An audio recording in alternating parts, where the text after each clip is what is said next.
Assalamualaikum warahmatullahi wabarakatuh. Saya Indah Rahmadani dengan NIM 11910823310 kelas 4 BPGMI. Di sini saya akan memenuhi tugas mata kuliah Profesi dan Etika Keguruan. Pembahasan yang pertama yaitu A. Sertifikasi guru. Yang pertama, pengertian sertifikasi. Menurut Mulyasa, sertifikasi guru merupakan salah satu pekerjaan yang harus dilaksanakan pemerintah terkait dengan amanat undang-undang guru dan dosen. Karena melalui standar dan sertifikasi diharapkan dapat dipilih dan dipilih guru-guru profesional yang berhak menerima tunjangan profesi dan guru yang tidak profesional sehingga tidak berhak mendapatkannya. Konteks di atas memberikan pengertian lebih dalam bahwa sertifikasi guru adalah proses pemberian pengakuan bahwa seorang guru telah memiliki kompetensi untuk melaksanakan tugas profesional dalam mengajar atau layanan pendidikan dalam jenjang pendidikan tertentu setelah melalui uji kompetensi yang dilaksanakan lembaga sertifikasi. Menurut Mulyasa, pada hakikatnya sertifikasi guru adalah untuk mendapatkan guru yang baik dan profesional yang memiliki kompetensi untuk melaksanakan fungsi dan tujuan sekolah khususnya serta tujuan pendidikan nasional pada umumnya sesuai kebutuhan masyarakat dan tuntutan zaman. Yang kedua, dasar hukum sertifikasi guru. Dalam Undang-Undang Nomor 14 Tahun 2005 tentang guru dan dosen, dijelaskan bahwa sertifikasi adalah proses pemberian sertifikasi pendidik untuk guru dan dosen.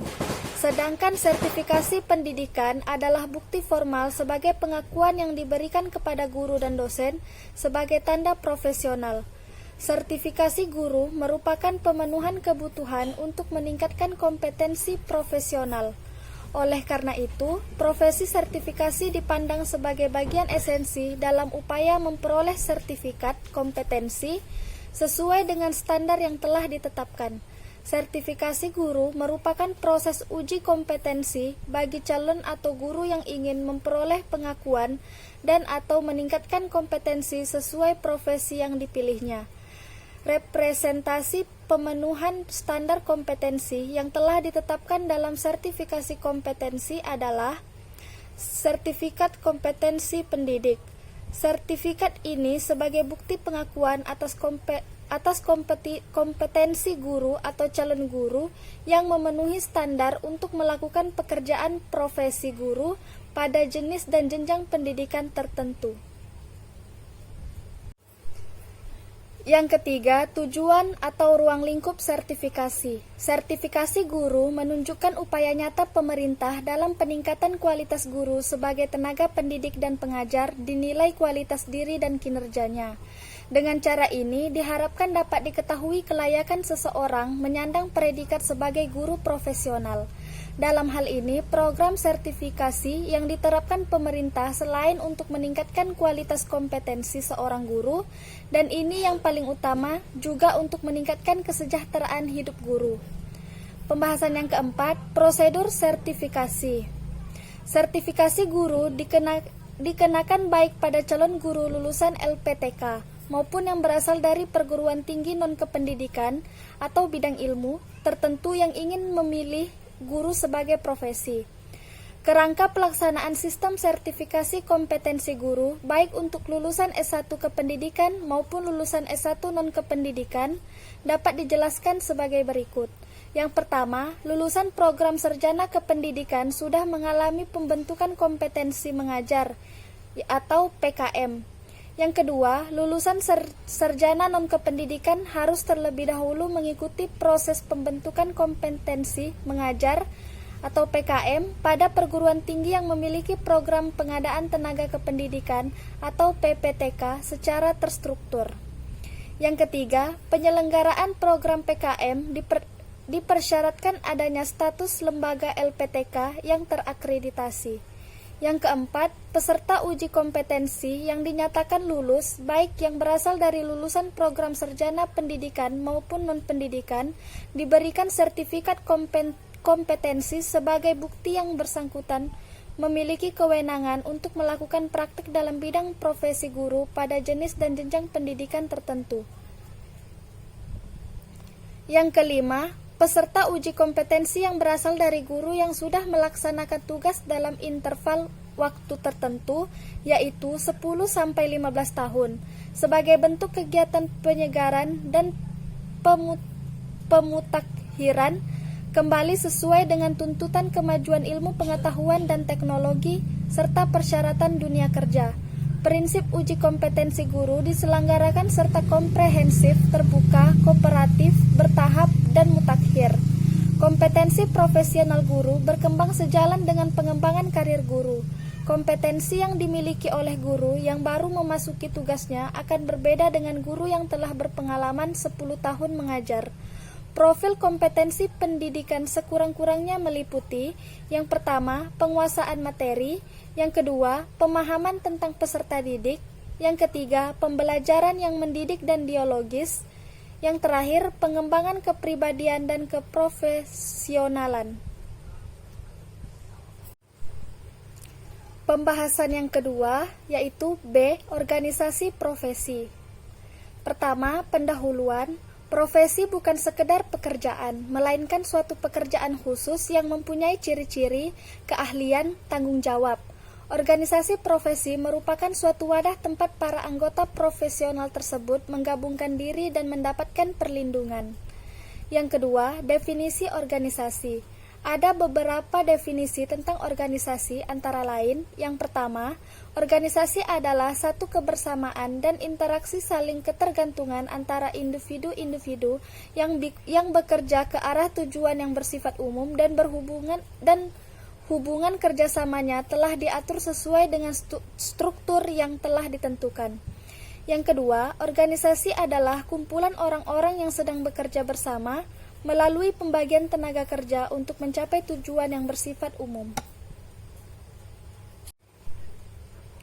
Yang ketiga, pengertian profesi. Kata profesi berasal dari bahasa Yunani probaino yang berarti menyatakan secara publik, dan dalam bahasa Latin disebut profession, yang digunakan untuk menunjukkan pernyataan publik yang dibuat oleh seorang yang bermaksud menduduki suatu jabatan publik. Secara tradisional, profesi mengandung arti prestis, kehormatan, status sosial, dan otonomi lebih besar yang diberikan masyarakat kepadanya. Hal ini terwujud dalam kewenangan para anggota profesi dalam mengatur diri mereka, menentukan standar mereka sendiri, mengatur bagaimana dan apa syarat bergabung ke dalamnya, serta mengatur standar perilaku para anggotanya. Menurut Mukhtar Lutfi, ada 8 kriteria yang harus dipenuhi oleh suatu pekerjaan agar dapat disebut profesi. Yang pertama, panggilan hidup yang sepenuh waktu. Profesi adalah pekerjaan yang menjadi panggilan hidup seorang yang dilakukan sepenuhnya serta berlangsung untuk jangka waktu yang lama. Yang kedua, pengetahuan dan kecakapan atau keahlian. Profesi adalah pekerjaan yang dilakukan atas dasar pengetahuan dan kecakapan yang khusus dipelajari. Yang ketiga, kebakuan yang universal. Profesi adalah pekerjaan yang dilakukan menurut teori, prinsip, prosedur, dan anggapan dasar yang baku secara universal atau umum, sehingga dapat dijadikan pedoman dalam pemberian pelayanan terhadap mereka yang membutuhkan. Yang keempat, pengabdian. Profesi adalah pekerjaan terutama sebagai pengabdian pada masyarakat, bukan untuk mencari keuntungan secara material atau finansial bagi diri sendiri. Yang kelima, kecakapan diagnostik dan kompetensi aplikatif. Profesi adalah pekerjaan yang mengandung unsur-unsur kecakapan diagnostik dan kompetensi aplikatif terhadap orang atau lembaga yang dilayani. Yang keenam, otonomi. Profesi adalah pekerjaan yang dilakukan atas dasar prinsip-prinsip atau norma-norma yang ketetapannya hanya dapat diuji atau dinilai oleh rekan-rekannya seprofesi. Yang ketujuh, kode etik. Profesi adalah pekerjaan yang mempunyai kode etik, yaitu norma-norma tertentu sebagai pedoman yang diakui serta dihargai oleh masyarakat. Yang terakhir, klien. Profesi adalah pekerjaan yang dilakukan untuk melayani mereka yang membutuhkan pelayanan atau klien yang pasti dan jelas subjeknya. Pembahasan yang keempat, meningkatkan kemampuan diri melalui organisasi profesi. Semakin berkembangnya peran kepemimpinan yang dimiliki guru telah didukung melalui lebih dari 500 organisasi guru nasional. Berbagai organisasi ini dan sejumlah guru bekerja keras mendukung berbagai aktivitas untuk meningkatkan pengajaran di sekolah.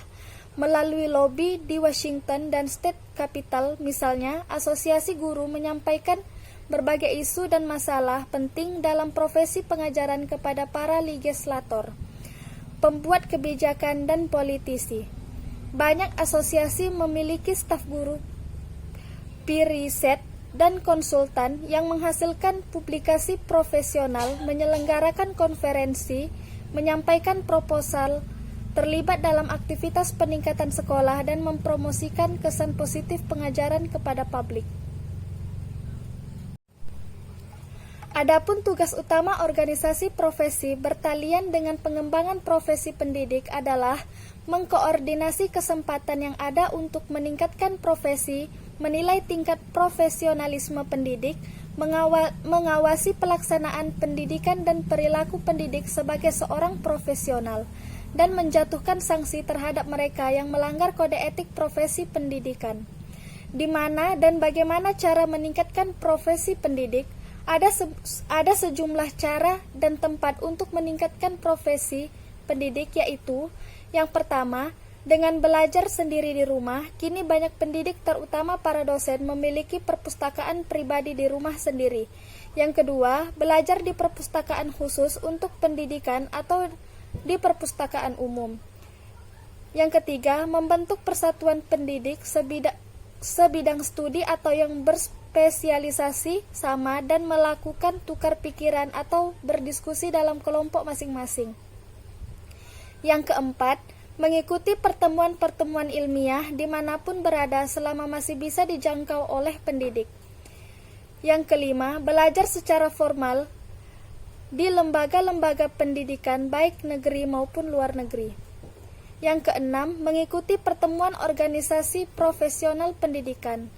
Yang terakhir, ikut mengambil bagian dalam kompetisi-kompetisi ilmiah. Sedangkan tujuan dan tugas organisasi dalam kaitan peningkatan profesi pendidik antara lain, yang pertama, menciptakan kriteria pendidik yang profesional. Yang kedua, menampung para pendidik yang telah memenuhi syarat-syarat tertentu untuk menjadi anggota organisasi profesi. Yang ketiga, mencari peluang untuk memajukan profesi para anggota untuk studi lanjut. Yang keempat, mengadakan pembinaan profesi antara lain dengan mengadakan tim-tim pembinaan ke daerah-daerah. Yang kelima, mengawasi pelaksanaan pendidikan dan menilai tingkat profesionalitas pendidik. Yang keenam, menjatuhkan sanksi kepada mereka yang melanggar kode etik pendidik. Yang ketujuh, meneliti dan menilai konsep-konsep dan praktik-praktik pendidikan di tingkat mikro maupun makro. Yang ke-8, mengadakan pertemuan secara berkala atau insidental untuk mengomunikasikan informasi-informasi pendidik, bertukar pikiran, dan bila mungkin menyatukan pendapat. Yang ke-9, membentuk konsep pendidikan melalui hasil-hasil penelitian di tanah air. Yang ke-10, memperjuangkan hak-hak pendidik sebagai pejabat profesional. Yang terakhir, meningkatkan kesejahteraan pendidik agar bisa berpenghasilan layak sebagai orang profesional. Pembahasan yang terakhir yaitu C. Etika guru dalam pendidikan Islam. 1. Pendahuluan. Pentingnya etika adalah sebuah keharusan yang harus dilakukan oleh seorang calon pendidik sebelum mendidik, yaitu adalah belajar etika atau adab. Banyak sekali asar yang menerangkan bahwa para salaful ummah mengatakan belajar adab kemudian belajar ilmu.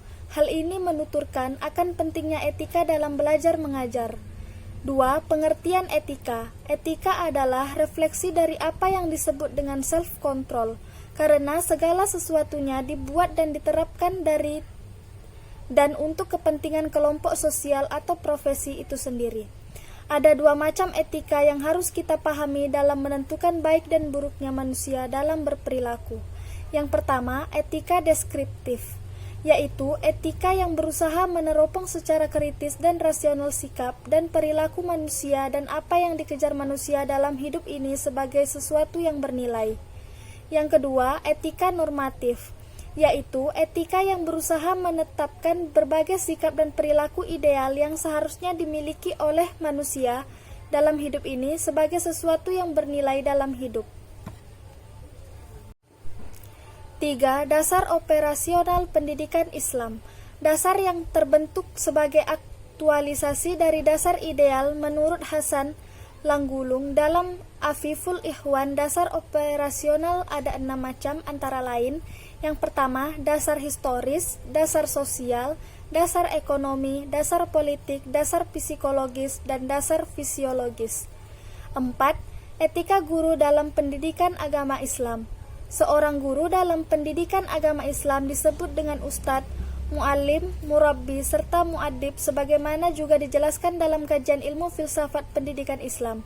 Guru sebagai mu'allim berarti sebagai barometer pengetahuan seseorang murid, walaupun dalam prakteknya antara guru dan murid adalah saling memberikan informasi.